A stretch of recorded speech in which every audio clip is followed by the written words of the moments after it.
ফখরুল, এই খানকির পোলারা, এই শুয়ারের বাচ্চারা, এই বেদনারা, কুত্তার বাচ্চা তাদের হারাম খাওয়া, এই বাচ্চাকে এই কুত্তার বাচ্চা ছাড়তে পারে না। ও এখন বলছে আওয়ামী লীগ বিএনপি করলে আওয়ামী লীগকে ভালোবাসতে হবে। এই শুয়ারের বাচ্চা বলতেছে, এই দপ্তরের পোলা গোরখদকের পোলা বলতেছে আওয়ামী লীগকে ভালোবাসতে হবে। 91 সাল থেকে আজ অবধি যত অপশাসন, দুর্নীতি, চুরি, গুম, খুন, চাঁদাবাজি যা কিছু হয়েছে তার বেনিফিশিয়ারি এই কুত্তার বাচ্চা, দপ্তরের ছেলে। যে দপ্তরের ছেলে, খানকির ছেলে বলে পুরা শাহজাহানপুর নাকি ওর বাপের। দপ্তরের চাকরি কইরা আর কবর খুইদা আর পুরি বেচা কেউ যদি পুরা শাহজাহানপুরের মালিক হয়, শুয়ারের বাচ্চা পরে কি কেউ 2 আর 2 4 যোগ শিখাইছে? তাই শুয়ারের বাচ্চা পরে কি কেউ 2 আর 2 4 হয় তোরে কি এরকম শিখাইছে? স্কুলের দপ্তরে হইয়া আর পুরি বেচা আর কবর খুইদা যদি অর্ধেক শাহজাহানপুরের মালিক হয়, তাহলে লোকজন ইন্ডাস্ট্রি খুলে কেন? তাহলে লোকজন স্কুলে গিয়ে লেখাপড়া করে এত বড় ডেভেলপার কেন হয়? তাহলে তো সবাই স্কুলের দপ্তরই হইতো। কেউ যদি জিজ্ঞাসা করতো বাবাজি তুমি কি হবা, আমি তো দপ্তরই হইতে চাই। কেন দপ্তরই হবা? দপ্তরই হইলে অর্ধেক শাহজাহানপুরের মালিক হওয়া যায়। হে বাবা তুমি কি চাকরি করবা? আমি তো কবর খাবো, কবর খুলবো। কেন? কবর খুললে আমি তো অর্ধেক শাহজাহানপুরের মালিক হবো। কেউ যদি বলে বাবা তুমি কি হবা? আমি পুরি বিক্রি করবো। কেন পুরি বিক্রি করবা? আমি অর্ধেক শাহজাহানপুরের মালিক হবো। বিএনপি নাকি চাঁদাবাজি করে না, বিএনপি নাকি পিস্তলবাজি করে না, বিএনপি নাকি এখন সাধু হয়ে গেছে। এখন দেখেন বিএনপি এক নেতা আছে মাহবুবউদ্দিন খোকন, খোকনের আনকাটা পিস্তল লইয়া পকেটে ঢুকায় আর হিন্দিতে গান গায় মুঝে মারো। ওর মতো লোক পিস্তল পকেটে লয় আর কয় মুঝে মারো। আমার তো মনে হয় ওকে ইনভাইট করতেছে মোর গোয়া মারো। এই শুয়ারের বাচ্চারে খুঁজে বের করা পুলিশ কেন এখনো গ্রেফতার করে নাই? মাহবুবউদ্দিন খোকনকে কেন গ্রেফতার করা হয় নাই? এ ধরনের লোকজনকে তারা পালে। কে পালে? বিএনপি। এবং টকশোতে যারা যায়, টকশোতে গিয়ে তারা রাজনৈতিক কথা বলে, রাইট? এই মুহূর্তে বিএনপি 8 থেকে 10 জন বিএনপি সর্বোচ্চ নেতা আছে যারা পুরো দলটাকে জিম্মি করে রেখেছে। এই 8 থেকে 10 জন নেতা বিএনপিকে খোকলা করে দিচ্ছে। এই 8 থেকে 10 জন নেতা বেগম জিয়াকে হাজতে ঢুকিয়েছে। এই 8 থেকে 10 জন নেতা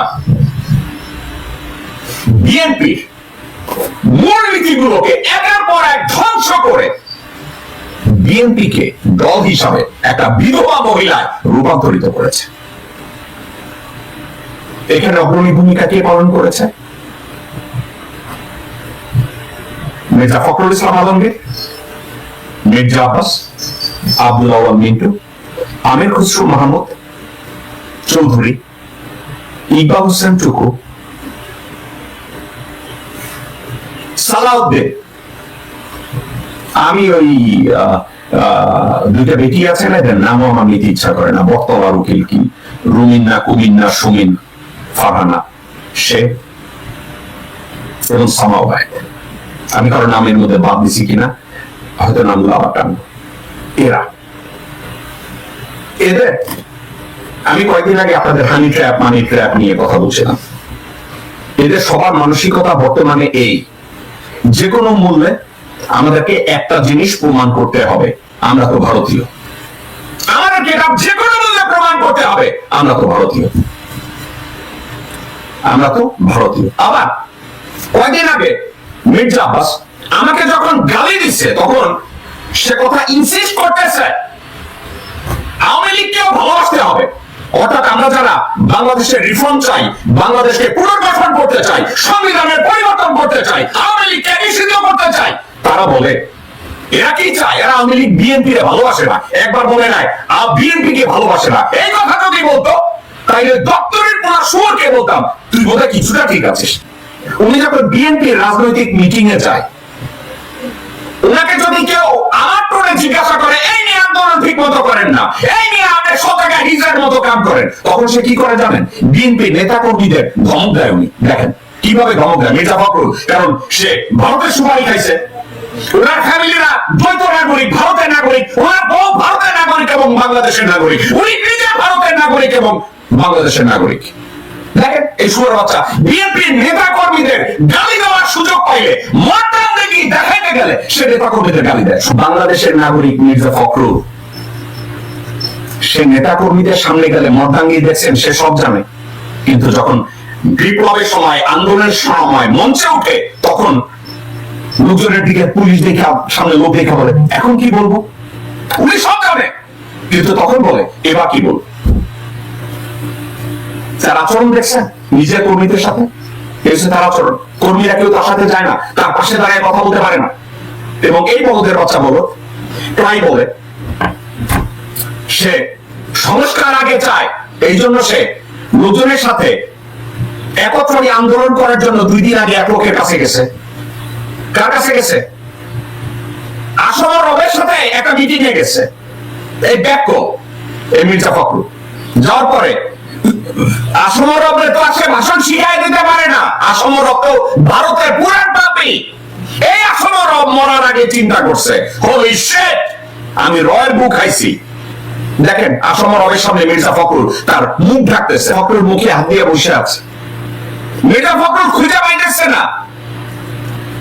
এখন একটা কথা, মির্জা ফখরুল না দলের পালস বুঝে, দলের নেতা কর্মীদের পালস বুঝে, না জনগণের পালস বুঝে। এই পালস বোঝার ক্ষমতা তার নাই। এখন মির্জা ফখরুল এবং মির্জা আব্বাসের জন্য কিছু লোকজন আছে, তারা তাদেরকে সমর্থন করে। কি সমর্থন করে? তাদের কথা শুনবেন, এক বলদের বাচ্চার কথা শুনেন। এই গোবরখোর, এই গোমূত্রখোর নোবেল রে বলে নোবেল বিজয়ী, ইউনুসে গালি দিতে আসছে। এ ধরনের শুয়োরের বাচ্চারা মির্জা ফখরুলের পিছনে দাঁড়ায়, এ ধরনের শুয়োরের বাচ্চারা মির্জা আব্বাসের পাশে দাঁড়ায়, এ ধরনের শুয়োরের বাচ্চারা আব্দুল আওয়াল মিন্টু, তাবিত আউয়াল, মির্জা আব্বাস তাদের পাশে দাঁড়ায় এবং তারা বলে তারা বিএনপি করে। এখন যখন তারা বলে যে তারা বিএনপি করে, দেশের জন্য রাজনীতি করে, তাদের অস্তিত্ব কোথায় গিয়ে দাঁড়ায়? বিএনপি কোথায় গিয়ে দাঁড়ায়? আজকে বিএনপি তারা বলছে বিএনপি রিফর্ম দরকার নাই, বিএনপি সব জায়গায় সবকিছু ঠিক আছে, বিএনপি নির্বাচনের জন্য তৈরি, তাদের রিফর্মের কোনো দরকার নাই। আপনাদেরকে একটা জেলার বিএনপির কথা কাহিনী শোনাবো আপনাদেরকে আমি। যে কাহিনীটা হলো কুষ্টিয়া বিএনপি।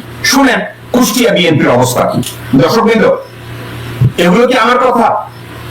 বিএনপির লোকজনরা বলে যে কমিশন আমাদের বিরুদ্ধে কেন কথা বলে। যারা চিন্তা করে আমি বিএনপির বিরুদ্ধে কথা বলছি, অ্যাগেইন আপনাদেরকে আমি একটা কথা বুঝাই দর্শকবৃন্দ। আমি যখন মির্জা আব্বাসের 14 গোষ্ঠী উদ্ধার করি, আমি যখন মির্জা ফখরুলের 14 গোষ্ঠী উদ্ধার করি, আমি যখন সামাওয়াইদের 14 গোষ্ঠী উদ্ধার করি, আমি যখন আব্দুল আওয়াল মিন্টু, তাবিত আউয়াল, সাদেক হোসেন খোকা, ইশাক তাদের 14 গোষ্ঠী উদ্ধার করি, সালাউদ্দিনের 14 গোষ্ঠী উদ্ধার করি, আমি বিএনপির 14 গোষ্ঠী উদ্ধার করি না। আমি বিএনপি কে জঞ্জাল মুক্ত করার জন্য যাদেরকে গালি দেই, এসব জঞ্জালরা যতক্ষণ পর্যন্ত বিএনপিতে বসে লোকজনদেরকে বলবে এই কথা, তখন পর্যন্ত বলবে আমরা তো ভারতীয়, এই খানকির ছেলেদের জুতা পেটা করে বিএনপি থেকে বের করতে হবে, জুতা পেটা করে বিএনপি থেকে বের করতে হবে। আপনারা আরো একটা কথা আপনাদেরকে মনে করাই দিতে চাই। বেগম জিয়াকে যেদিন নাজিমুদ্দিন রোডের হাজতে নেওয়া হলো, তুমুল বেগে বিএনপির নেতা কর্মীরা ঢাকায় আসলো যে তারা এটা নিয়ে খালেদা মুক্তির জন্য হরতাল করবে, আন্দোলন করবে। নেতারা একত্র হয়ে গেল, আন্দোলন করবে। এই আন্দোলনের বিপক্ষে গেল মির্জা আব্বাস। বেগম জিয়াকে মুক্তির দরকার নাই, তাকে হাজতে পাঠাইতে হইল মির্জা আব্বাস, মির্জা ফখরুল, আব্দুল আওয়াল মিন্টু, আমির খসরু মাহমুদ চৌধুরী, সামাওয়াইদ,